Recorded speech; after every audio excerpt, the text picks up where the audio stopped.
"This cruise is for successful family only," my mom said with that sharp, polished smile she wore like armor. Dad chuckled next to her, glass of champagne in one hand, the other wrapped around my golden boy brother's shoulder. "And we didn't raise a captain," he added, lifting his glass. "Just a cabin girl." Laughter scattered across the dock like glass shattering. Uncles. Cousins. Even my brother's fiancée stifled a smirk behind her wine-colored lipstick. My hands didn't shake. I didn't flinch. I just reached into my leather tote bag and pulled out the keys. Silver. Sleek. Branded. The moment the lanyard with the yacht company's crest dangled in the air, the port coordinator's voice boomed. "Captain Reeves, the vessel is ready for you and your guests." And that was when it happened. One by one, their boarding passes fell.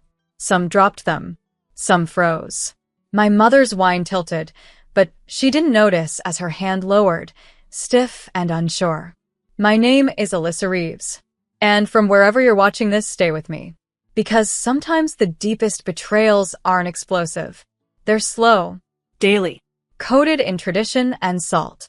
Have you ever spent your whole life trying to prove you're more than the role they wrote for you? Because I did.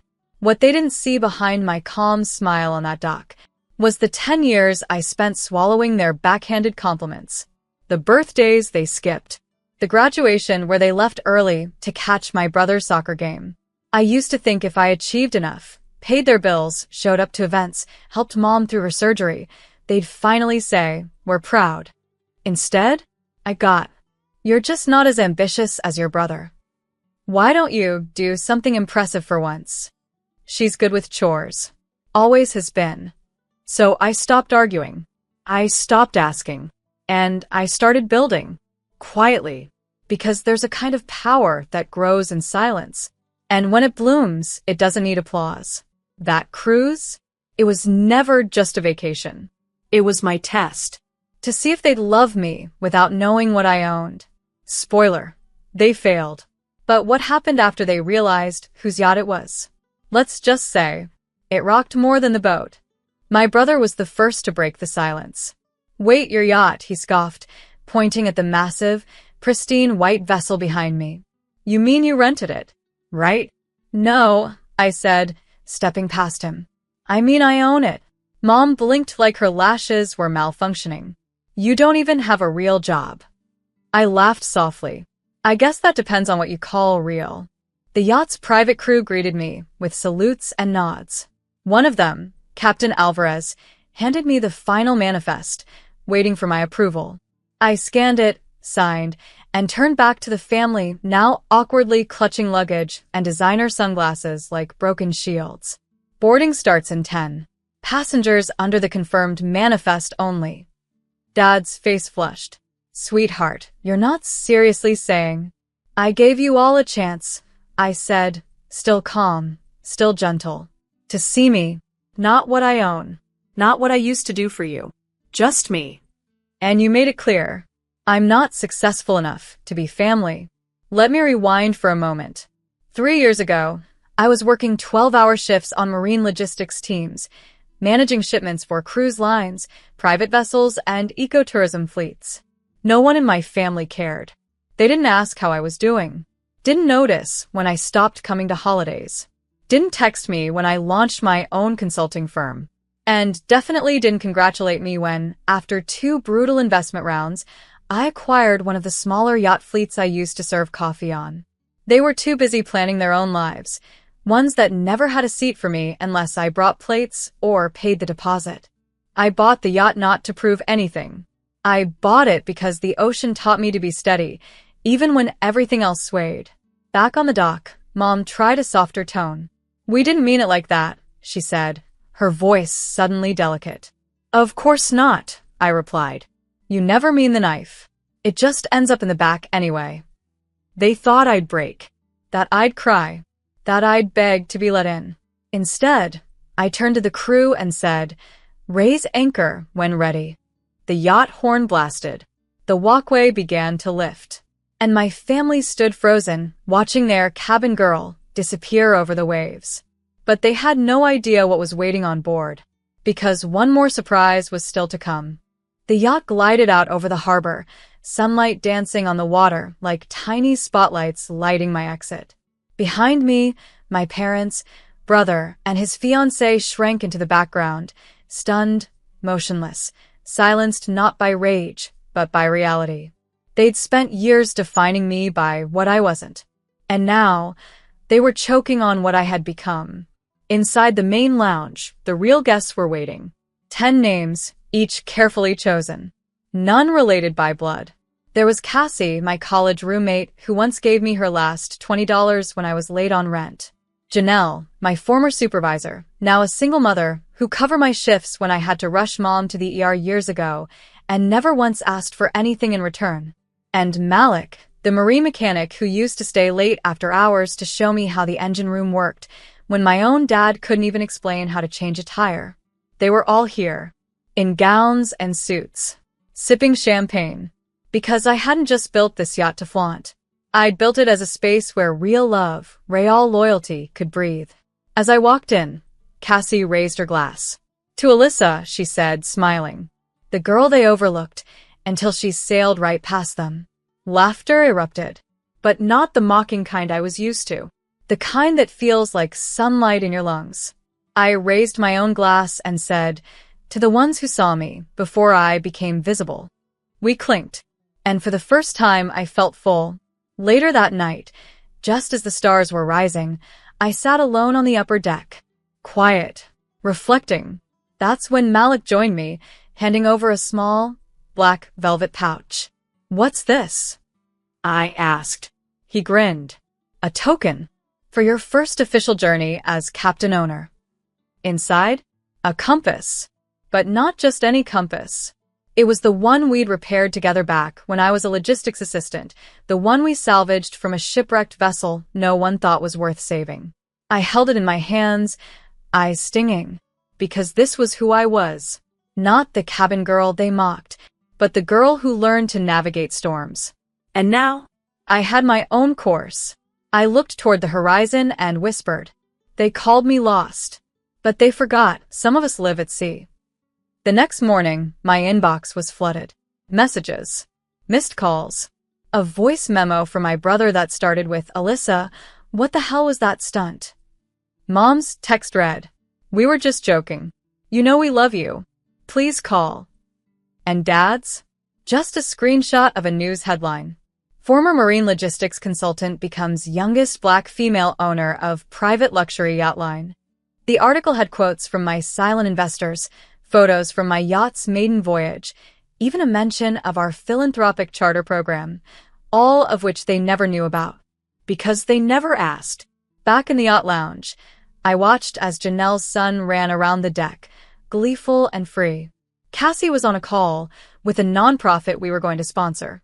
And Malik? He was organizing a diving trip for guests who wanted to explore coral restoration sites. This wasn't a vacation. It was legacy in motion. Every person here had once lifted me. Now I was returning the tide. I didn't respond to my family's messages. Instead, I made a different kind of call. To the manager of the same port they used to cruise from. The one my dad bragged about being a preferred guest at for years. Hi, this is Alyssa Reeves. I'd like to request a hold on dock spot B3 indefinitely. The same spot they had just booked their next family vacation through. The manager hesitated. Ma'am, that's where your parents' upcoming reservation. I know. Cancel it. May I ask the reason? I smiled. Sure.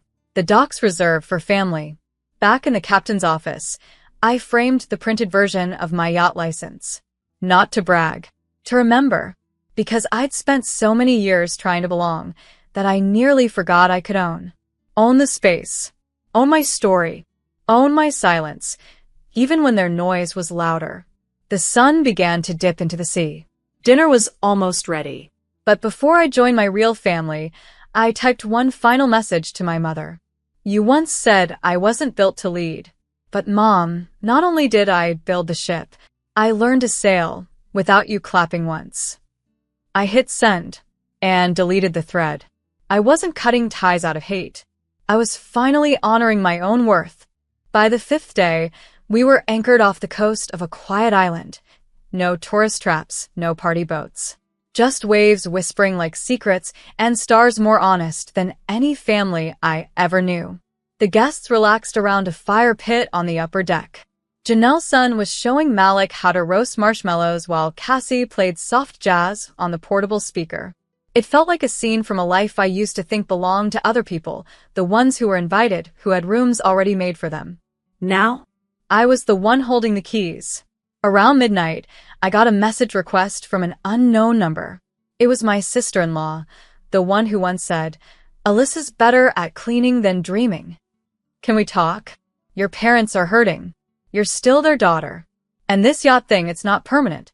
Family is." I stared at the message, and I almost laughed.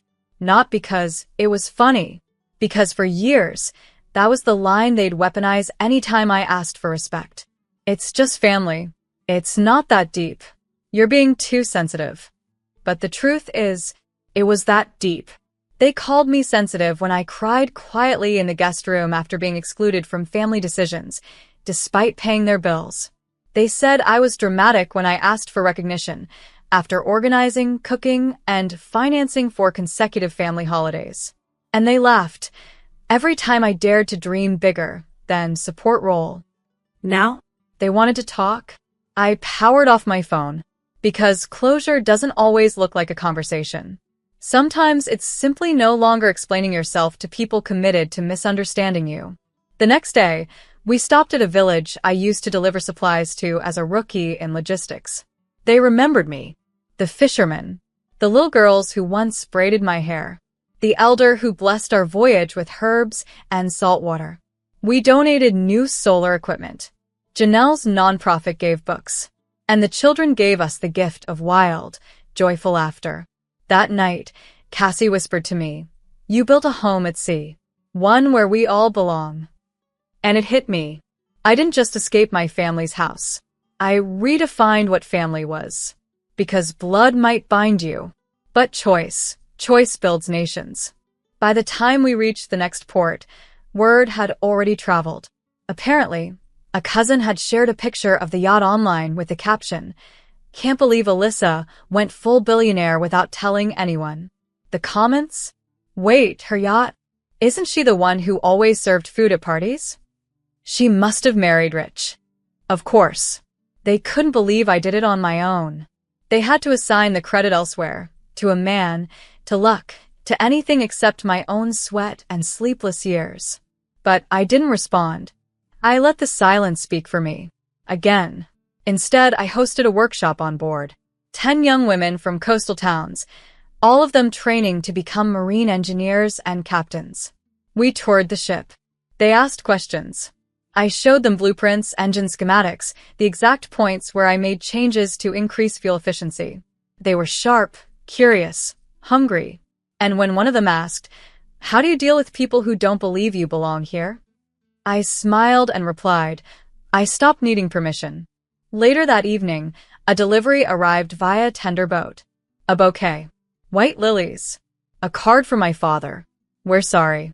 Come home. Let's talk." It was late. Too late. Because I had already built a home without 4 walls. My home was where I was seen, heard, valued.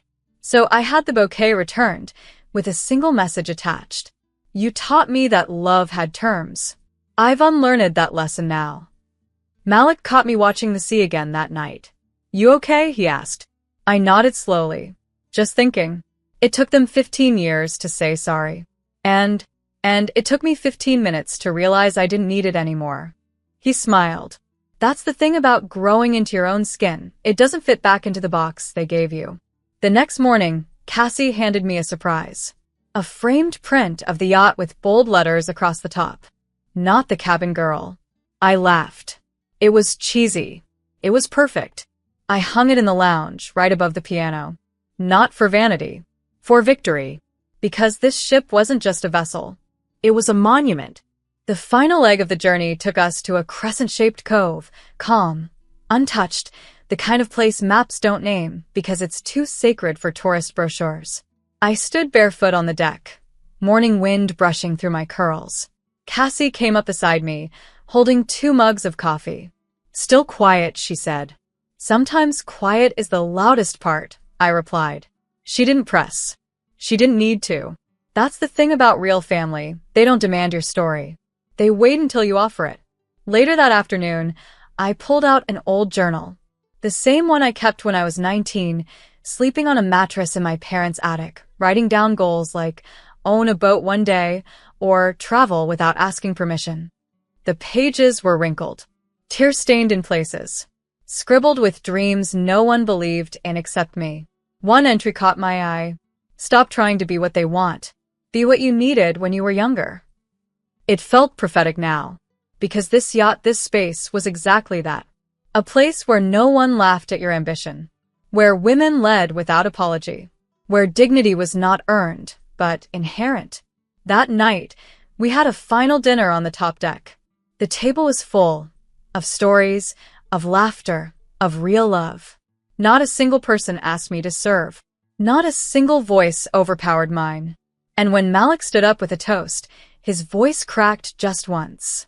To Alyssa, you didn't just build a business. You built us a home. I tried to smile, but my eyes betrayed me. Tears ran freely. For once, I let them, because these weren't tears of loss. They were tears of arrival. After dessert, I slipped away and stood at the stern, alone again, but never lonely. That's when I got one final message. From my brother. Mom and Dad are selling the house. Things haven't been the same since you left. They still talk about that cruise. About how you made your point. Just wanted you to know I get it now. And I'm proud of you. I read it twice. And then I closed the message, not with bitterness, but with peace. Because I finally understood something I never did before. Not everyone who laughs at you will stay blind.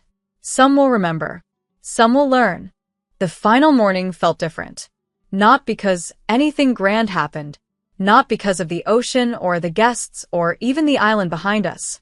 But because for the first time in my life, I felt free. Not running. Not fighting. Just being. We docked quietly at a private port, the one I now owned a majority share in. The same port where my father used to flash his badge and name-drop friends just to get upgraded tickets for family cruises. He once said to a manager in front of me, "My daughter? She's more useful on deck than in the boardroom."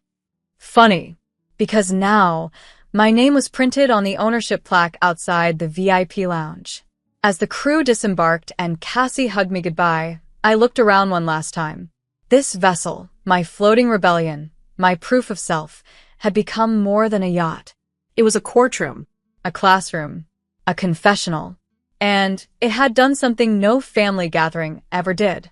It made space for my truth, without making me feel small. Back in the captain's cabin, I left one item on the shelf for the next journey. That compass Malik gave me, right beside a handwritten note. For the next woman they call too emotional, or too ambitious, or too soft. This is for you. Take the wheel. 3 weeks later, back in the city, I passed by a family brunch spot we used to go to. Through the window, I saw my parents sitting with my brother and his fiancée, laughing, eating. Their lives unchanged. Or maybe just paused, still waiting for me to return, to shrink, to ask for a seat again. But I didn't go in. I smiled at my reflection in the glass, taller now, even when standing still, and whispered, "Let them eat comfort." I built sovereignty. Final voiceover, if there ever was one. They said I wasn't built to lead, that my place was in the kitchen. So I left, not to prove them wrong, but to find the place where I never had to be right to be respected. And once I found it, I never looked back.